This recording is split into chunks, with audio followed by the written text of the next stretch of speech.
Alladzi khalaqal insana fi ahsani taqwim.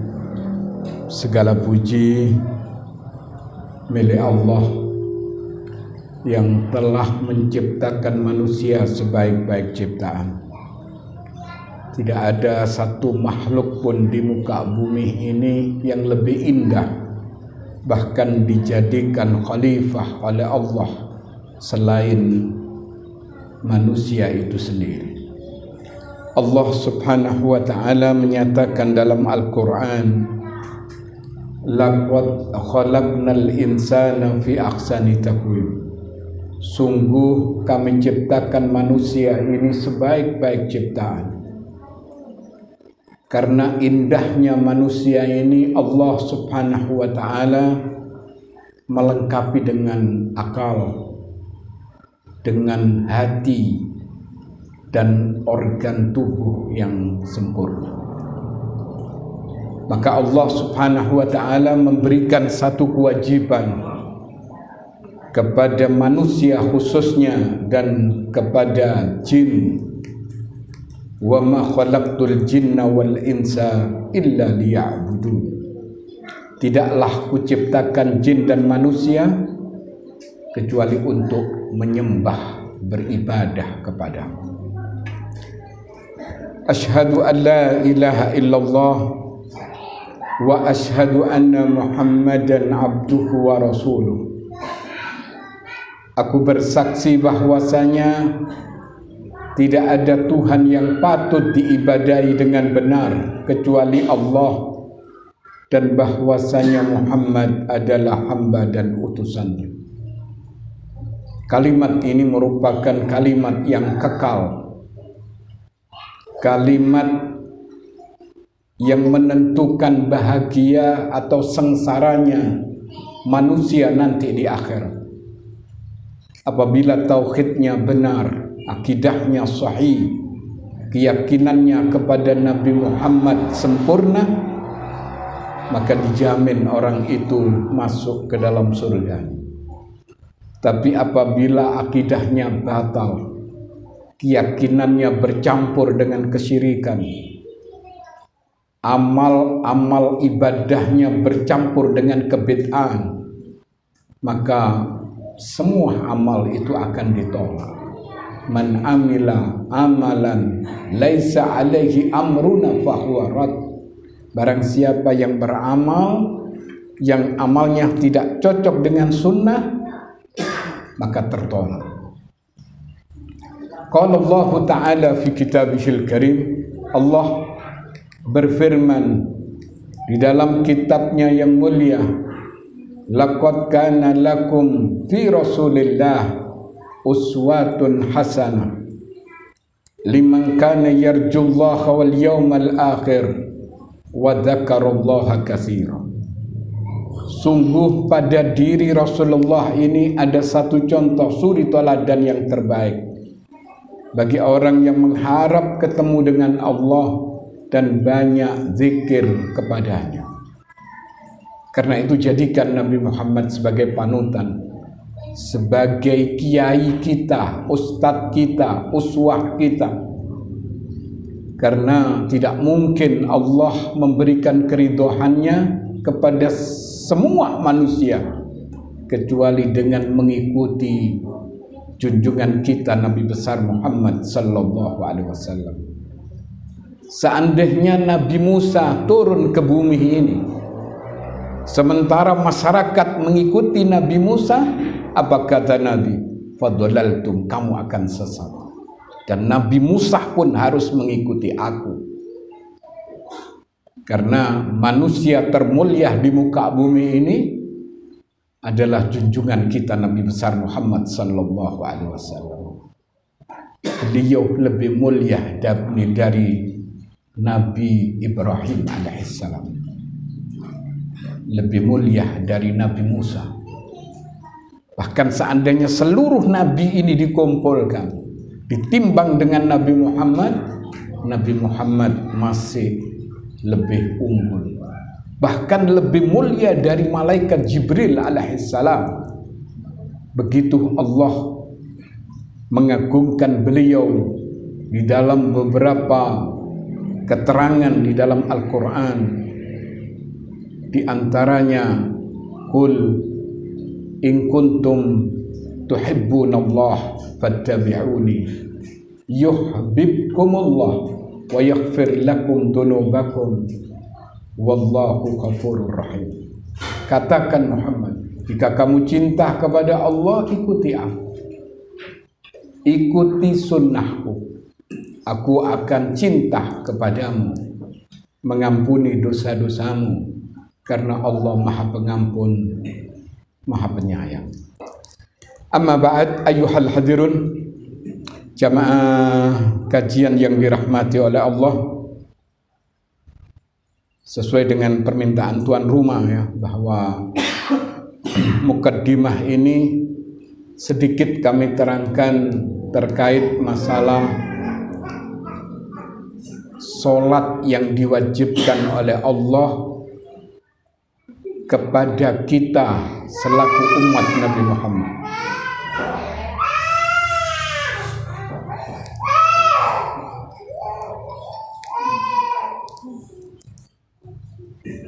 Seluruh agama di permukaan dunia ini, agama itu masih orsinil dari Allah atau sudah dirubah oleh tangan-tangan jahil manusia, itu mesti ada ajaran yang namanya sholat atau sembahyang. Ini menunjukkan betapa pentingnya arti dari sholat. Sehingga untuk mengukur tebal tipisnya iman seseorang bisa dilihat dari sholat. Kalau sholatnya ini tidak sempurna, mungkin sujudnya sempurna, rukuknya tidak sempurna. Mungkin rukuknya sempurna, sujudnya tidak sempurna. Maka dikhawatirkan semua amalannya tidak akan diterima. Kenapa demikian? Karena yang pertama kali dihisab oleh Allah adalah sholat kita. Karena itu tolong ini diperhatikan, terutama bagi kaum laki-laki ya. Usahakan kalau sholat jangan di rumah, kecuali sholat sunnah. Kalau sholat di masjid. Karena itu praktek Nabi kita Muhammad sallallahu alaihi wasallam. Bahkan ma'ruf dan sudah dikenal ya, hadis Rasulullah sallallahu alaihi wasallam, awwalu ma yuhasabu alaihi al-abdu yaumal qiyamah as-salah, fa in saluhat saluha sa'iru amalih, wa in fasadat fasada sa'iru amalih.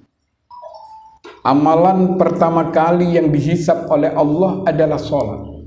Kalau baik, maka seluruh amal ibadah yang lain dianggap baik. Tapi kalau sudah sholatnya ini bolong-bolong, kadang sholat, kadang tidak, apalagi sampai mereka meninggalkan sholat. Karena sebagian dari umat ini meninggalkan sholat. Kita lihat kalau subuh itu Pak, subhanallah, ada yang cangkruan di sana. Tanya mereka, apakah mereka itu orang Hindu? Tidak. Apakah mereka orang non-Islam, orang Kristen misalnya? Enggak.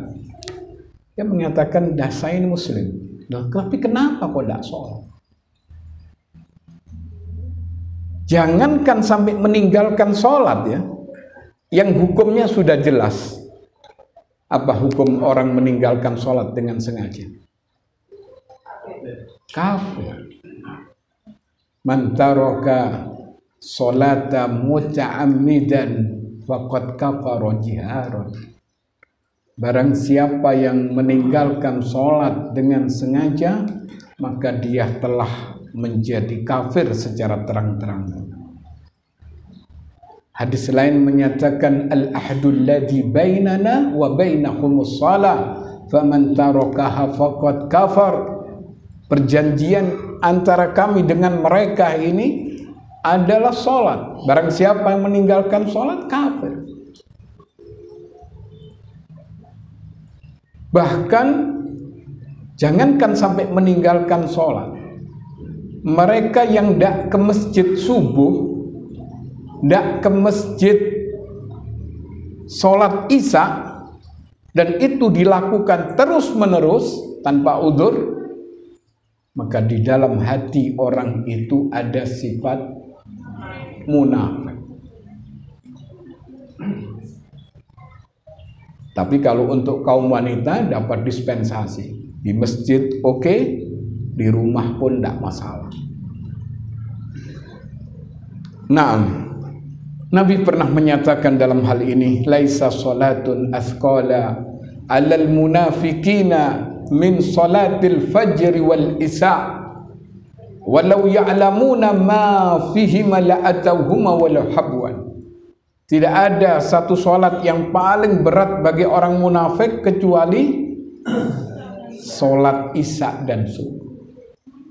Padahal kalau mereka tahu apa yang terkandung di antara dua salat ini, baik subuh maupun isya, la'atawhuma walau habwan, mereka mendatanginya walaupun dengan merangkak sekalipun, karena besarnya pahala di antara dua salat ini, subuh dan isya.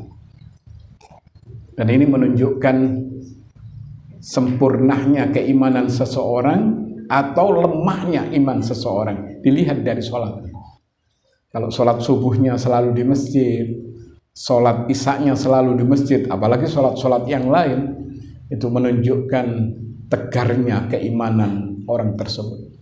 Tapi kalau sudah sering kita lihat yang mungkin di keluarga kita, anak-anak kita, yang apabila digugai subuh ini, beratnya bukan main.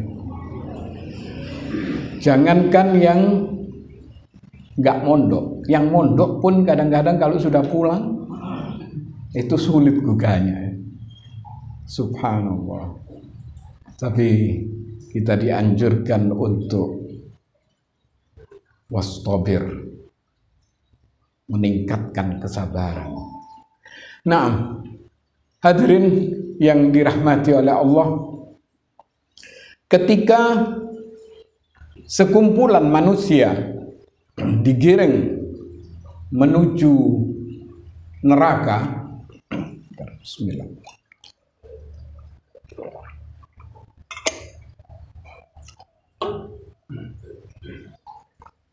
sampai di pintu neraka, malaikat ini heran.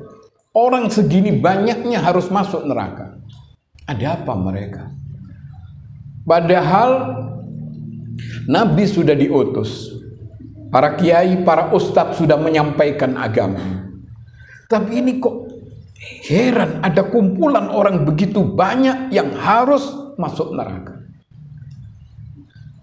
Akhirnya malaikat ini menanyakan, dan itu diabadikan oleh Allah dalam Al-Quran, ma salakakum fi saqar, apa yang menyebabkan mereka itu masuk ke dalam api neraka Saqar? Mereka mengatakan, qalu lam naku minal musallin wa lam naku nud'imul miskin wa kunna nakhudhu ma'al khaidin, ila akhiril ayat. Kami waktu di dunia ini tidak sholat, kami belum pernah memberikan makan kepada fakir miskin, tidak punya kepekaan sosial, bahkan kami memperolok-olokkan agama, melakukan istihza. Kadang mohon maaf, ini istihza Pak, tanpa disadari. Orang mengatakan, iki golongan ini sopo sih iki? Lek celonoan koyo kebanjiran ae. Jenggoten koyo wong tuwek ae. Kita sering diomong gini. Subhanallah. Istihza. Kadang dikatakan mbak enak ya. Apa?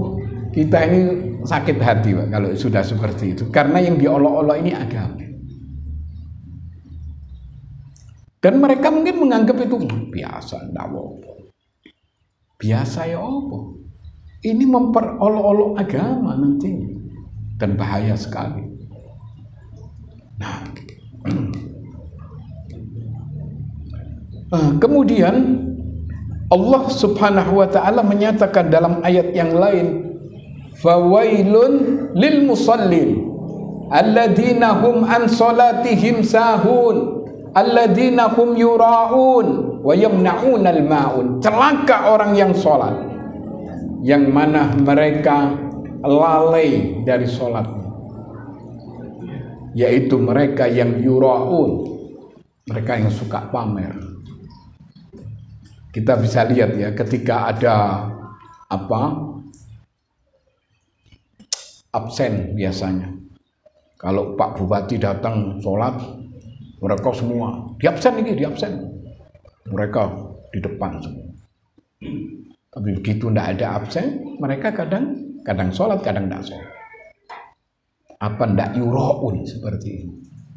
Padahal itu ancamannya fawailun, neraka wel tempatnya bagi orang-orang yang sholat tapi sahun, lalai dari sholatnya. Itu ditafsirkan oleh Al-Imam Ibnu Katsir. Yang dimaksud adalah orang yang meninggalkan sholat.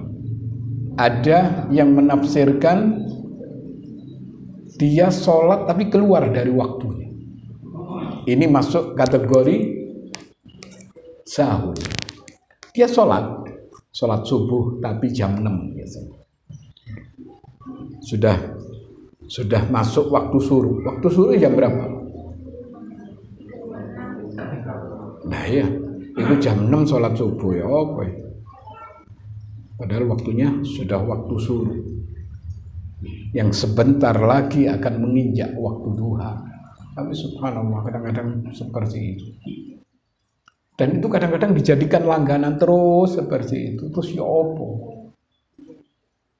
Padahal nanti yang pertama kali dihisab adalah sholat kita. Nah, hadirin yang dirahmati oleh Allah,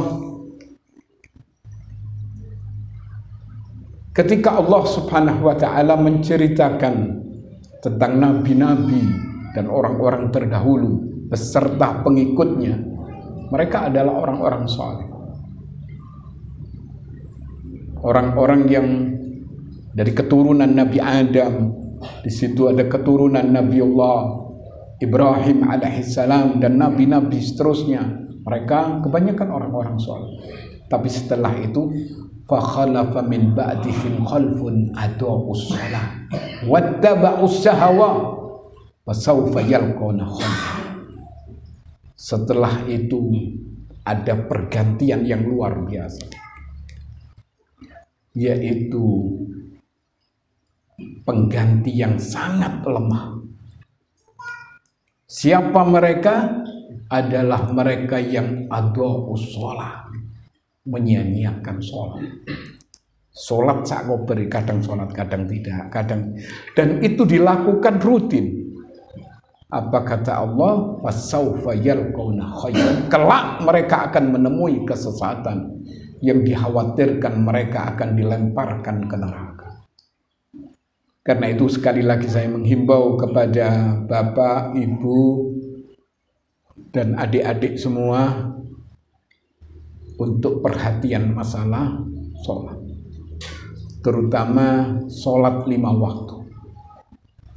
Begitu seseorang memperhatikan sholat 5 waktunya dan selalu melakukan di masjid, apalagi diiringi dengan sunnah-sunnah, subhanallah, Allah akan memberikan jaminan kepada kita.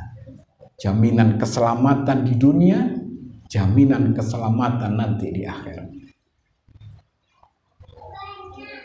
Imam At-Tirmidzi meriwayatkan satu hadis. Hadis ini dihasankan oleh Syekh Al-Albani. Nabi menyatakan man khafadha 'alaiha kanat lahu nuran wa burhanan wa najatan yaumal qiyamah. Wa man lam yuhafid lam takun lahu nuran wala burhan wala naja wa kana yaumal qiyamah ma'a Qarun wa Fir'aun wa Haman wa Ubayy ibn Halaf. Barang siapa yang sanggup menjaga sholatnya 5 waktu, dia akan mendapatkan 3 keistimewaan. Yang pertama, dia akan mendapatkan nuron, cahaya. Karena itu cahaya ini beragam ya, besok di akhirat sesuai dengan sholat kita. Kalau sholat kita 5 waktu selalu di masjid untuk kaum laki-laki, untuk kaum perempuan tepat waktu dan khusyuk sholatnya, tidak ngelanyar kemana-mana. Apabila ngelanyar dikembalikan kepada makna-makna sholat,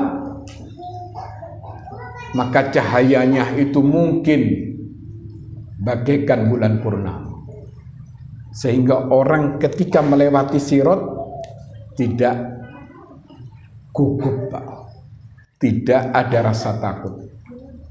La khaufun alaihim wa lahum yahzanun. Mereka akan melewati dengan tenang. Kenapa? Karena ada cahaya. Tapi sebagian ada yang mungkin cahayanya seperti lampu merkuri, mungkin ada yang seperti lampu biasa, ada yang seperti oblik, ada yang ya kadang hidup kadang mati, seperti lilin yang kena angin, srit kayak urip tapi mati. Itu dipermasalahkan sholat. Ada yang tanpa cahaya sama sekali, sehingga dia melewati sirat langsung masuk ke neraka. Kemudian yang kedua, orang yang sanggup menjaga sholatnya ini, dia akan mendapatkan burhan. Burhan ini merupakan tanda bukti keimanan seseorang, keselamatan seseorang. Jadi panjenengan istilahnya, kalau sekarang ini punya SIM, dalam berkendara ada SIM. Begitu ada cegatan, tunjukkan, lengkap semua. Sepeda motornya pun tidak mati, semua lengkap, spion-spion ada. Maka Bapak polisi mengatakan silahkan jalan, karena ada burhan, ada tanda bukti. Kita nanti di akhirat seperti itu, ada enggak tanda bukti? Begitu enggak ada tanda bukti, kita akan gelabakan. Karena ingat, malaikat ini tidak bisa disogok seperti orang, seperti manusia pada umum. Apa enggak ngeri ya? Sementara kita ini sendirian. Kita mau pegangan siapa? Kalau tidak pegangan amal kita sendiri. Kemudian yang ketiga, wanajatan, dia akan mendapatkan an-najah, keselamatan. Ada stempel keselamatan. Orang itu kalau sudah di top, oh masuk ini, oh legoi luar biasa, alhamdulillah. Tapi kalau masih diam. Dulu kami waktu beli mobil ya, ternyata masih dipermasalahkan mobil. Padahal BPKB-nya oke, STNK-nya siap. Tapi ternyata ini kok lain ini. Loh, lain apa Pak? Ini sebentar ya. Ternyata di tok itu ada yang rusak. Itu masih dipermasalahkan. Alhamdulillah, dengan izin Allah masih lolos. Tapi kan mengerikan. Begitu ada masalah, tidak laku mobil ini. Apalagi duplikat. Apalagi BPKB buatan. Masalah nanti. Itu di dunia tidak enak Pak, orang bermasalah. Apalagi nanti di akhirat. Tidak ada stempel keselamatan, tidak ada stempel an-najah. Apa kata Nabi? Wa man lam yuhaffid lam takun lahu nuran wala burhanan wala najah wa kana yaumal qiyamati ma'a Qarun wa Fir'aun wa Haman wa Ubay ibn Khalaf. Barang siapa yang tidak sanggup menjaga sholat 5 waktunya, dia tidak akan mendapatkan cahaya. Tidak ada tanda bukti, tidak ada keselamatan. Besok akan dikumpulkan bersama Qarun, Haman, Ubay ibn Khalaf, tokoh-tokoh kafir yang mungkin walaupun derajatnya jauh, tapi urutannya khawatir ke sana, akan dicampakkan ke neraka. Sekedar ini mungkin ya, agar kita berhati-hati. Adapun sifat sholat Nabi nanti menyusul mungkin.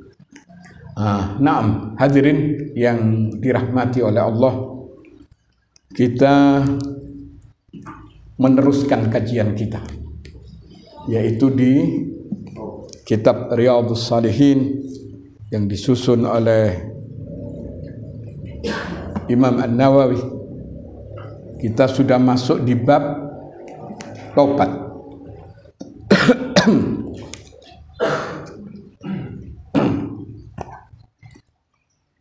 Ini banyak yang batuk ya, banyak yang flu.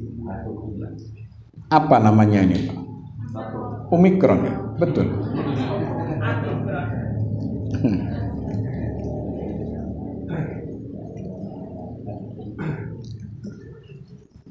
Para ulama menyebutkan bahwa tobat ini merupakan satu kewajiban, satu keharusan untuk dilakukan secara terus-menerus. Jika kemaksiatan yang dilakukan tidak berkaitan dengan hak sesama, syaratnya cuma 3. Tapi kalau ada hubungan hukukun adamiyin, syaratnya menjadi 4. Yang pertama yaitu menghentikan maksiat. Padahal Nabi pernah menyatakan kullu bani Adam khata' wa khairu khata'ina at-tawwab. Tiap-tiap anak Adam itu pasti pernah melakukan kesalahan. Tapi sebaik-baik perbuatan salah yang cepat-cepat ditobati. Jadi syarat pertama menghentikan kemaksiatan. Ini pun cukup berat ya aslinya. Karena tidak semua orang sanggup menghentikan maksiat secara menyeluruh atau dalam waktu yang cukup lama. Terus terang saja, maksiat yang dilakukan manusia ini kadang ini ada tenggang waktu. Mungkin waktunya seminggu, sebulan, tapi setelah itu kembali lagi. Tergantung dari keimanan seseorang. Kemudian yang kedua, syaratnya harus menyesali. Tidak malah bangga. Alhamdulillah wis mari kabeh aku wis. Kan ada orang seperti itu. Tidak benar ini ya. Sudah kabeh, biyen mari kabeh. Mari ya apa? Ya kabeh sak anui kabeh. Tak anui ya apa? Ya apa dulu waktu masih muda yo kepingin ngerasai sing lemu ya apa, sing kuru ya apa, ngawur orang seperti itu. Kemudian dia mengatakan, alhamdulillah wis mari kabeh, saiki wis tobat. Tobatnya bagus, tapi banggahnya ini yang dilarang dalam agama. Tapi kita dianjurkan untuk an-nadamah, menyesali. Kemudian yang ketiga, bertekad untuk tidak melakukan kemaksiatan itu lagi. Berusaha semaksimal mungkin. Padahal ya tidak mungkin ya. Nanti satu saat orang itu terjerumus lagi. Tapi usahakan jangan melakukan dosa-dosa besar. Kalau dosa kecil bagaimana? Itu pasti dilakukan oleh manusia, walaupun tidak terus-menerus. Seperti seorang melihat wanita yang bukan mahramnya, apa tidak dosa? Terus bagaimana kita ini? Sering, apalagi laki-laki, apalagi yang ditampilkan di medsos.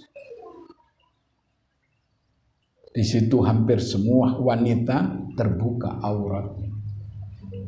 Dan ini yang dijadikan mode di zaman sekarang. Sampai iklan-iklan pun kebanyakan wanita. Sampai iklan rokok ini kan biasanya laki-laki, enggak. Iklan rokok perempuan.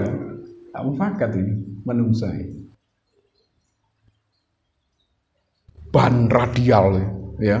Itu semestinya laki-laki kalau menurut saya. Iklannya perempuan. Perempuan jendit ini, Pak. Oh, boy.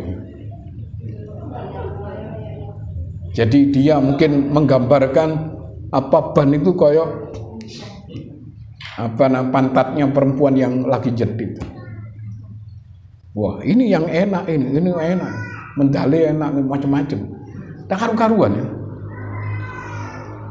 Padahal Nabi menyatakan la yanduru rajul ila auratir rajul wala tandurul mar'atu ila auratil mar'ah.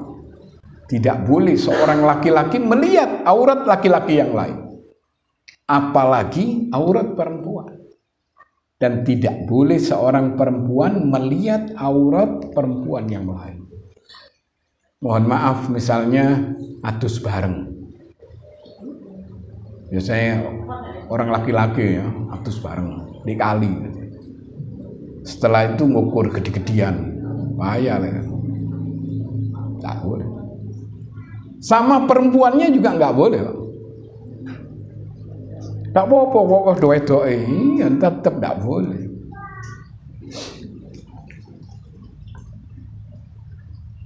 Jadi usahakan bertekad untuk tidak melakukan kemaksiatan lagi. Nah, kemudian yang ketiga ini, usahakan meninggalkan dosa-dosa besar. Dengan ditinggalkannya dosa-dosa besar ini, otomatis ya, dosa-dosa kecil itu akan terhapus. Dengan kita melakukan sholat, dengan kita banyak berzikir kepada Allah, dengan kita banyak bersedekah, itu akan terkikis nanti dosa-dosa ini. Bahkan Nabi pernah menyatakan as-shalawatul khams wal jum'atu ilal jum'ah war ramadhanu ila ramadhan kafaratun lima bainahunna ma lam tu'sal kabair. Salat 5 waktu Jum'ah sekarang dan berikutnya, Ramadan yang bakal datang sampai Ramadan berikutnya, itu merupakan kafarah, pelebur dosa, tapi dengan syarat selama dosa-dosa besar itu kita jauhi. Jadi dosa-dosa besar usahakan kita jauhi semaksimal mungkin. Kalau dosa kecil saya kira kok sulit sekali. Kemudian jika 3 syarat itu tidak terpenuhi, tobatnya tidak sah. Namun jika kemaksiatan ini berkaitan dengan masalah orang lain, nah ini syaratnya harus keempat. Ditambah yang keempat, yaitu meminta maaf atau mengembalikan hak orang lain. Yang mungkin dulu pernah ditipu, kembalikan. Repot ya kalau sudah masalah itu. Apalagi yang terkait dengan soal rasan-rasan. Yang biasa ngerasani siapa? Bapak-bapak. Iya. Kalau perempuan, pegawaian nih banyak.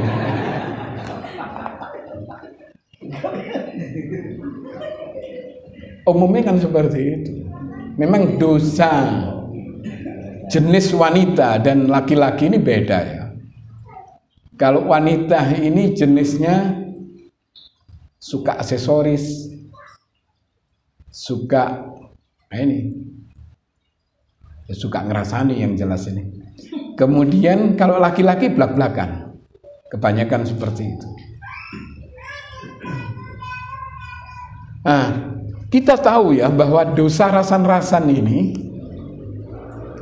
menyebabkan orang itu diazab di dalam kuburnya. Ini saya tidak medeni mbak-mbak, ibu-ibu ya. Tapi coba itu frekuensinya dikurangi ya. Nah, ojo terusan sampai jangkeme mondok ya. Nabi menyatakan inna adzabal qabri min thalathah minal ghibah wan namimah wal bauli fa'iyakum wadalik. Sesungguhnya azab kubur ini disebabkan karena 3. Pertama, namimah. Namimah itu artinya tumbak cucuan. Paling seneng mengalihkan omongan ke orang lain yang apabila didengar maka akan terjadi permusuhan. Itu sering ya kita kadang-kadang opo salaya Pak, kok tiba-tiba ternyata ada orang yang tidak hasud, ada orang dengki, ngomong gini padahal kita tidak. Subhanallah. Ini yang menyebabkan azab kubur. Kemudian apa? Yang kedua apa? Inna azabal qabri min salasah minal ghibah. Yang pertama itu ghibah ya. Ghibah ini ngerasan, yaitu menyebutkan kejelekan orang lain kepada kejelekan orang itu kepada orang lain.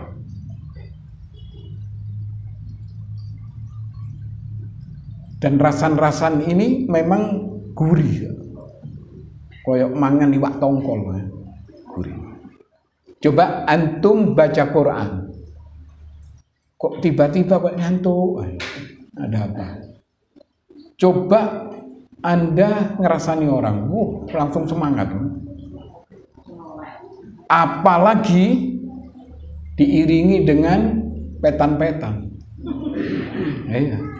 Tumone si oleh telu, tonggone oleh 10. Ndak keroso memang. Kemudian yang ketiga, yaitu kencing yang tidak bersih. Ini penyebab azab kubur. Kita lihat ya, mohon maaf ini kadang-kadang orang kencing di tengah jalan.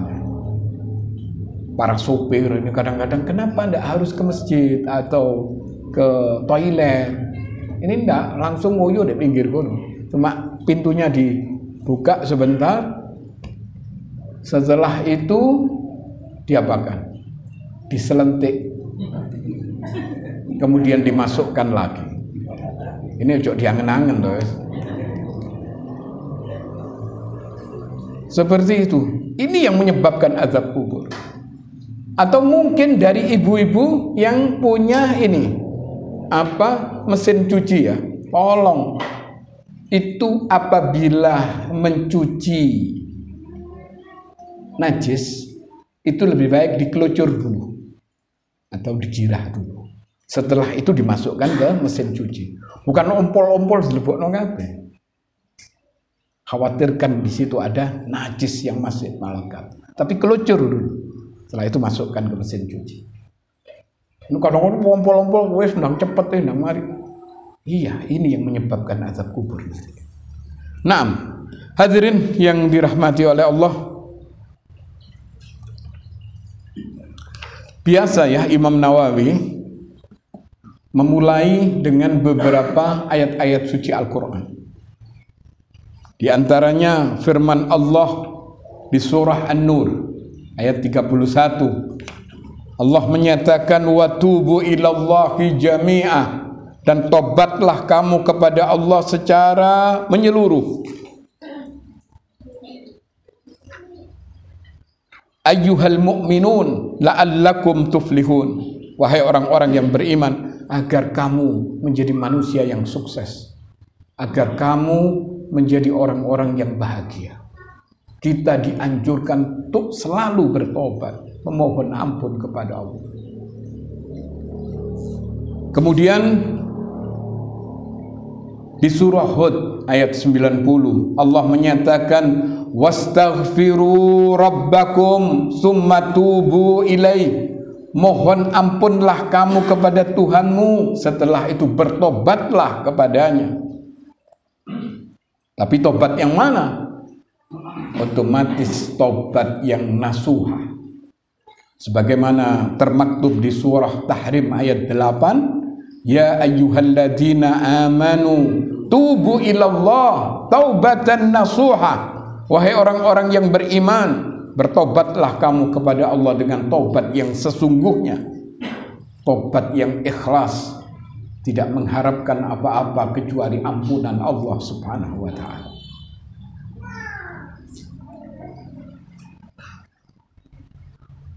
Kemudian berapa kali kita dianjurkan bertobat? Dianjurkan sesering kali kita bertobat kepada Allah. Bahkan Rasulullah Sallallahu Alaihi Wasallam memberikan contoh. Beliau itu bertobat bukan sekali dua kali, bukan 10 atau 20 kali. Padahal beliau tidak punya dosa, tidak pernah berbuat maksiat. Hidupnya selalu dituntun dan dibimbing oleh Allah di atas kebenaran. Tapi tobatnya, apa kata Rasulullah Sallallahu Alaihi Wasallam di hadis yang pertama diriwayatkan oleh Imam Bukhari, Nabi menyatakan, wallah inni la astaghfirullah wa atubu ilaih fil yaum aksara min 70 marrah. Apa kata Nabi? Demi Allah, aku ini beristighfar, bertobat kepada Allah setiap hari lebih dari 70 kali. Padahal beliau tidak ada dosanya. Sementara kita ini yang banyak dosa kadang lalai dari bertobat kepada Allah. Dikhawatirkan ya, karena hati ini begitu melakukan kemaksiatan ada nokta hitam. Maksiat lagi, hitam lagi. Sementara kita jarang beristighfar. Dikhawatirkan gelapnya hati ini membuat orang itu condong kepada kemaksiatan dan jauh dari kebaikan. Seperti itu. Maka Nabi memberikan tuntunan agar kita bertobat kalau bisa lebih dari 70 kali. Di dalam hadis yang diriwayatkan oleh Imam Muslim, Nabi menyatakan, ya ayyuhan nas tubu ilallah wastaghfiruhu fa inni atubu fil yaum 100 marrah. Wahai manusia, tobatlah kamu kepada Allah dan beristighfarlah, karena aku bertobat setiap hari 100 kali. Hadis ini diriwayatkan oleh Imam Muslim. 100 kali Nabi bertobat. Padahal beliau tanpa dosa, tanpa noda, tanpa kemaksiatan sedikit pun. Kan memang sudah ada jaminan. Terdahulu maupun yang akan datang, semuanya sudah diampuni oleh Allah. Sehingga manusia yang paling bersih di muka bumi ini adalah Rasulullah. Nah, kemudian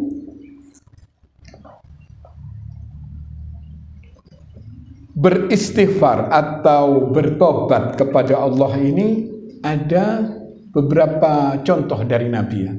Ada istighfar yang pendek. Cukup dengan kita mengucapkan astaghfirullah, astaghfirullah, astaghfirullah, perbanyak itu. Ada yang cukup astaghfirullah alladzi la ilaha illa huwal hayyul qayyum wa atubu ilaih.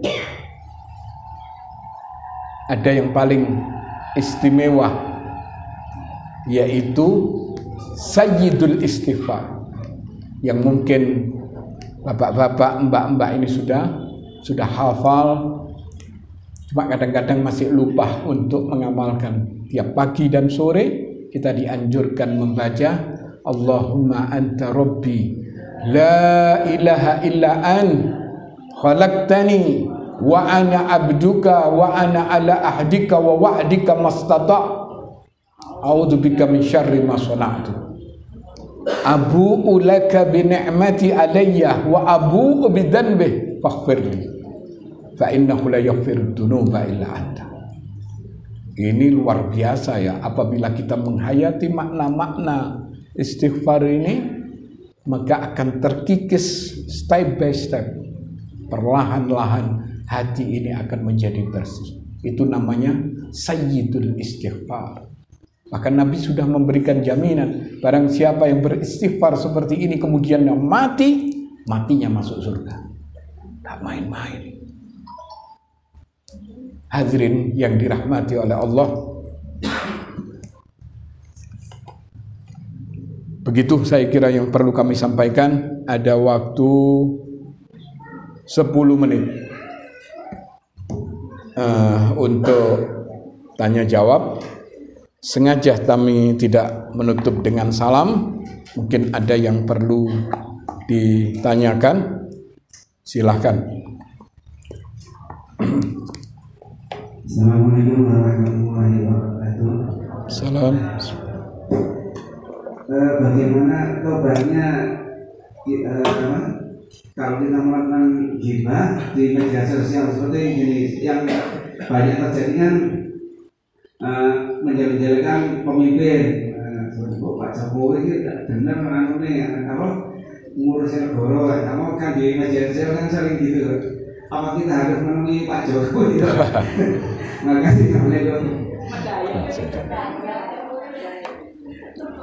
Ya memang sulit sekali ya. Yang jelas kita dilarang untuk menjelek-jelekan pemimpin. Untuk apa?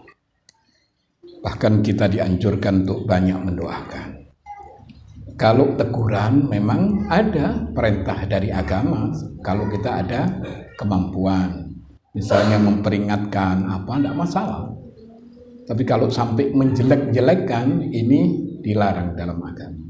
Nah, kemudian bagaimana tobatnya? Ya kita perbanyak istighfar untuk beliau, memohonkan ampun kepada orang yang kita rasani ya. Yang kita rasani siapa? Kita mohon ampun. Kita minta ampunkan kepada Allah agar orang itu diampuni dosa-dosa. Tidak mungkin kita mau datang ke sana, hal yang mustahil. Sama dengan kita ya, tidak usah jauh-jauh. Kita misalnya ngerasani orang lain. Ini sulit sekali. Masa kita ngomong, Mbak, aku ini wingi ngerasani ambil sampean iki sak jam.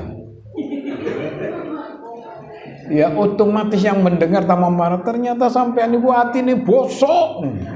Ngamuk. Malah tambah masalah nanti. Terus bagaimana caranya? Hentikan itu rasan-rasan, kemudian mohonkan ampun kepada Allah dosa-dosa. Siapa coba orang yang selamat dari rasan-rasan? Saya kira tidak ada. Kadang-kadang kita ini tersakiti, ngerasani orang. Seperti itu. Jadi caranya bagaimana? Memohonkan ampun kepada Allah agar orang itu diampuni dosa-dosa. Dan kita ya berusaha untuk tidak mengulangi lagi. Begitu saya kira secara singkat.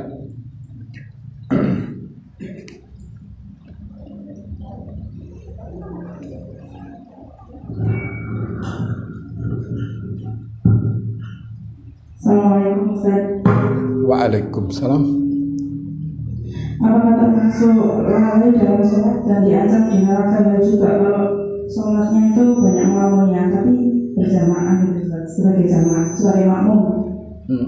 Yang pertama, yang kedua, bolehkah sholat ba'diyah itu kita lakukan setelah agak lama meninggalkan tempat sholat? Misalnya setelah sholat ada tamu terus belum agak lama belum datang waktu sholat berikutnya, kita ingat belum melaksanakan ba'diyah, terus kita melaksanakan ba'diyah itu boleh ya Ustaz? Nah, oke.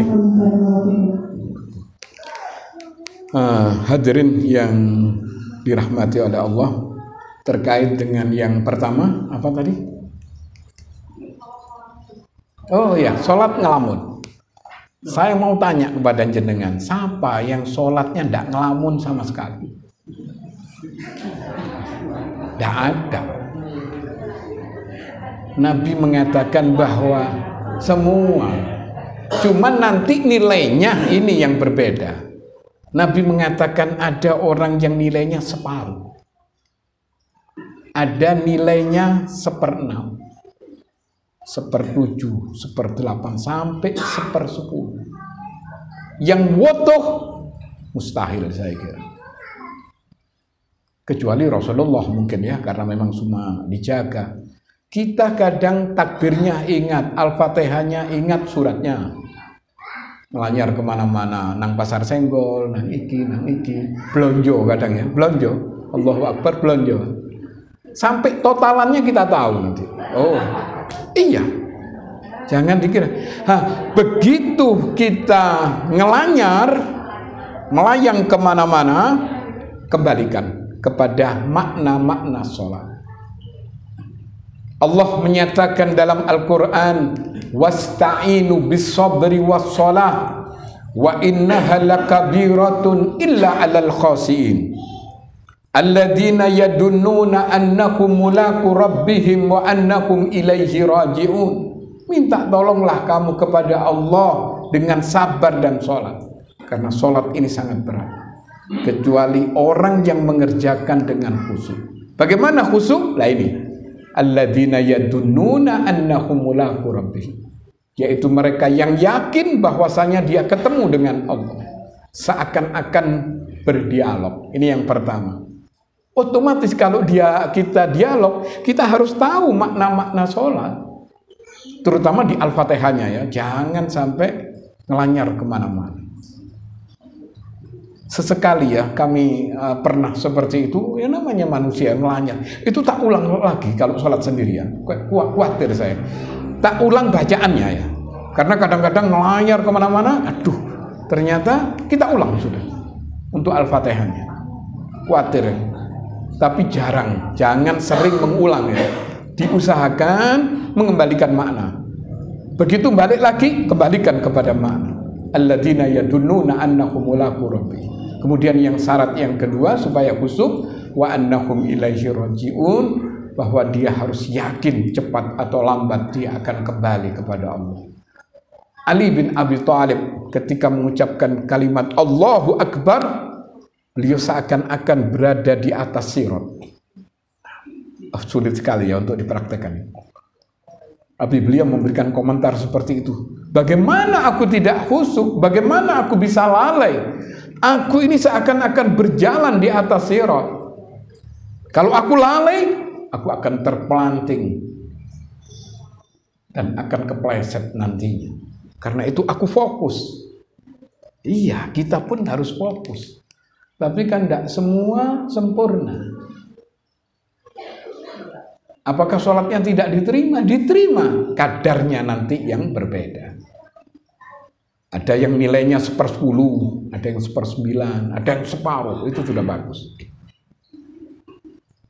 Seperti itu. Jadi kembalikan kepada makna-makna sholat.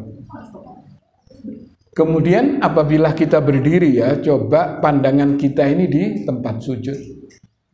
Supaya enggak gini ya, delok cecek kadang delok itu. Nah, enak. Ngitung-ngitung itu.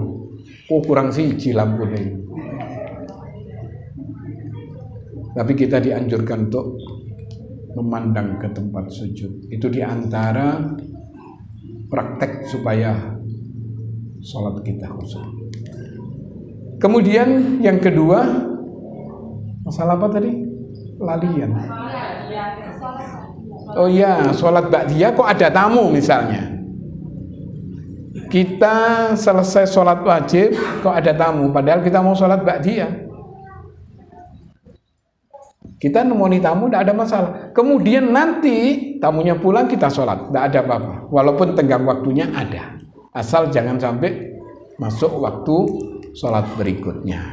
Tidak apa-apa. Kadang-kadang kan kita ini khawatir ya, riya. dengan mengatakan sik terono yo aku iki salate setengah jam loh yo. Seakan tamu ini mungkin ada kepentingan, ada ini, tak boleh gitu. Ya kita misalnya sudah nanti aja sudah. Apa kepentingan tamu ini. Begitu selesai ya kita sholat, tak apa-apa.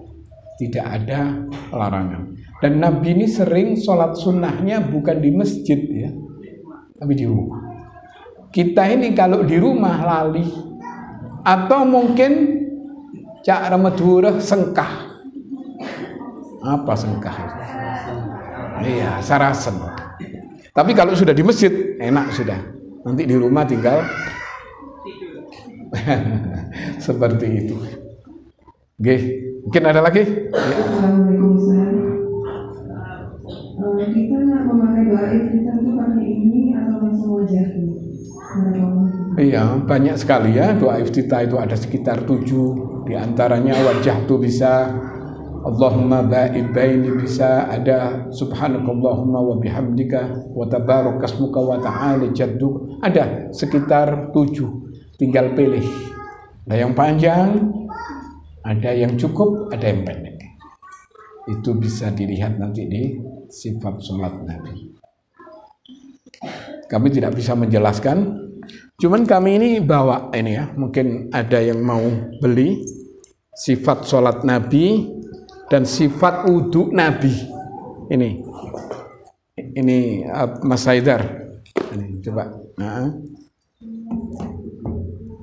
Ini bukan gratis ya, karena saya beli. Kalau gratis tak kayak noto ya.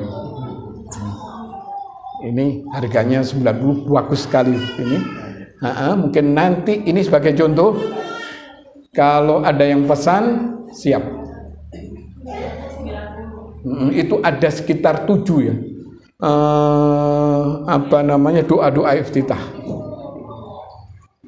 Nanti menyusul kalau coba yang pesan nanti ditulis. Kemudian yaitu jadi doa iftitah ini banyak sekali, tinggal pilih. Oke, monggo Pak, panjenengan. Assalamualaikum warahmatullahi wabarakatuh. Saya mau tanya bagaimana cara kita untuk menghindari suatu kesyirikan, karena syirik itu merupakan seperti semut kita berjalan di batu hitam pada waktu bermain, sehingga kita sulit untuk membedakan kadang-kadang itu. Oke. Hadirin yang dirahmati oleh Allah, itu yang dimaksud Bapak ini adalah asyirkul ashar ya, syirik kecil. Syirik kecil ini disebut dengan ar-riya. Ar-riya. Riya itu menampakkan kebaikan kepada manusia untuk menyanjung dirinya. Kemudian riya ini digambarkan oleh Nabi seperti semut yang berjalan di atas batu yang hitam pada waktu malam gelap gulita. Bagaimana kita mensiasati supaya kita tidak terseret kepada syirik kecil ini? Maka Nabi menganjurkan berdoa. Doanya, Allahumma inna na'udzubika min an nusyrika bika syai'a na'lam wa nastaghfiruka lima la na'lam. Ya Allah, aku berlindung kepadamu dari syirik, padahal saya tahu bahwa itu merupakan kesyirikan. Dan aku mohon ampun kepadamu ya dari syirik, padahal saya tidak tahu bahwa itu adalah kesyirikan. Jadi ada doa tersendiri itu Pak. Coba itu dibaca ya. Allahumma inna na'udzubika min an nusyrika bika syai'an na'lam wa nastaghfiruka lima la na'lam. Terus. Cara untuk mengistiqomahkan masalah itu kita pada dengan yang benar. Ya itu tadi Pak, ya kita harus sungguh-sungguh. Kita harus memprogram ya, setiap pagi kita harus berzikir, setiap sore kita harus berzikir. Dan kita harus melawan kemalasan ini. Itu diantaranya. Kemudian doa-doa yang lain banyak sekali, bukan hanya di waktu pagi dan sore, tapi di situ ada waktu-waktu mustajabah, di waktu malam. Ya harus ada kesungguhan kembali kepada diri kita ya. Nek sampean tetap malas ya tidak bisa. Caranya bersungguh-sungguh. Kemudian supaya kita bersungguh-sungguh bagaimana? Minta kepada Allah agar Allah memberikan kekuatan untuk melaksanakan ibadah seperti yang diminta oleh Nabi ketika waktu pagi, Allahumma inni ala zikri wa syukri wa husni ibadatik. Nah, ketika sholat wajib, ya Allah, aku mohon kepadamu, bantulah aku untuk selalu berzikir, mensyukuri nikmatmu, memperbaiki ibadah kepadamu. Di samping kita berdoa, beriring dengan usaha kita. Seperti itu. Cukup, sudah jam 5 saya kira, insya Allah. Ada lagi tak? Ada. Ya oke, satu lagi mungkin ya. Untuk kita kan melakukan dosa setiap hari. Jadi kalau sholat tobat setiap hari apa tidak jatuh ke bid'ah? Apa? Kenapa? Sholat apa? Sholat tobat. Oh, sholat tobat ya? Iya. Enggak benar itu. Sholat tobat tiap hari tidak ada contohnya dari Nabi kita Muhammad sallallahu alaihi wasallam. Sholat tobat ini sebagian ulama mengatakan ini sholat mutlak, di luar kan itu sesekali. Bahkan sebagian lagi mengatakan tidak ada sholat tobat. Kemudian Nabi hanya mengatakan kalau beliau ini ada masalah, faida hazabahu, apabila karena Rasulullah idza hazabahu, saya lupa itu hadisnya, apabila beliau menghadapi satu kesulitan, keruwetan, sholat, maka beliau melakukan sholat 2 rakaat. Kemudian itu sesekali ya kita lakukan, mungkin 3 bulan sekali, 5 bulan sekali. Itu kalau sudah nemen ruwetnya ya, mungkin karena banyak dosa, banyak ini.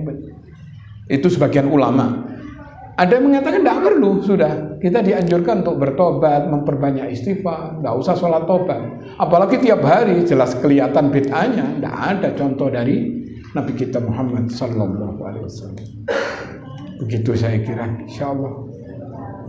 Kita lanjut nanti di minggu depan. Moga kita tutup dengan kafaratul majlis. Subhanakallahumma wa bihamdika asyhadu an la ilaha illa anta astaghfiruka wa atubu ilaik. Assalamualaikum warahmatullahi wabarakatuh.